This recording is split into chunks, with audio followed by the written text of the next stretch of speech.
Bonjour à tous et bienvenue sur votre Minute Info. Le groupement parisien Interbailleurs de Surveillance rejoint le groupement des entreprises de sécurité privée. Depuis plus de 20 ans, le GPSGE assure la sécurisation des résidences des bailleurs sociaux parisiens grâce à ses agents assermentés.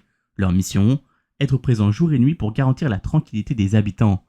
Prenant la sécurité de proximité, la prévention et l'intervention rapide, le groupement parisien Interbailleurs de Surveillance représente un acteur clé du continuum de sécurité. De ce fait, le GPSGE a intégré le lundi 17 mars 2025 le GES.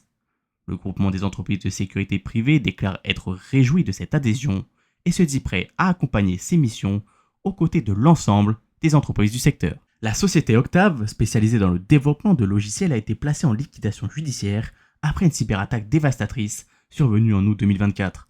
Après 8 mois à tenter de survivre à une tentative de redressement, le tribunal de commerce d'Angers a prononcé la fermeture définitive de l'entreprise le 19 mars 2025, laissant 38 salariés sans emploi.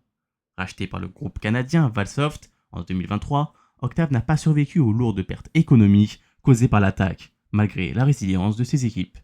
Promis un bel avenir, cette cyberattaque a paralysé près de la moitié du système d'information de cette PME.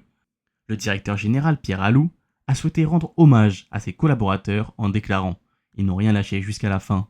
Ils sont restés extrêmement professionnels.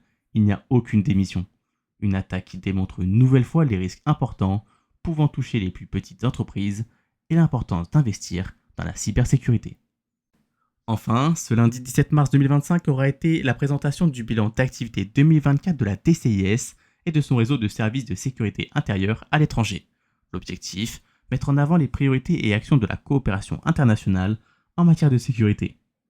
Sur 6 pages, ce document couvre plusieurs thématiques clés, comme l'importance de la coopération internationale policière pendant les Jeux olympiques et paralympiques pour assurer la sécurité de l'événement, l'interconnexion entre les différentes structures de sécurité et de coopération internationale, renforcer les capacités techniques de ses partenaires, soutenir, déclare Sophie Hatt, directrice de la coopération internationale de sécurité, avant de compléter.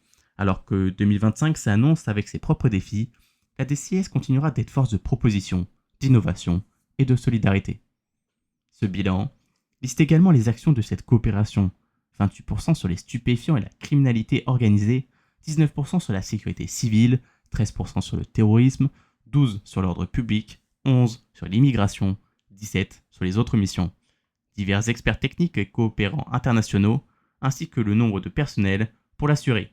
120 agents de police nationale, 55 militaires de la gendarmerie nationale, 82 personnels administratifs, 82 officiers de liaison, 78 attachés de sécurité intérieure. Pour ne louper aucune autre Minute Info, n'hésitez pas à vous abonner à la newsletter ou à consulter le site d'A News Sécurité.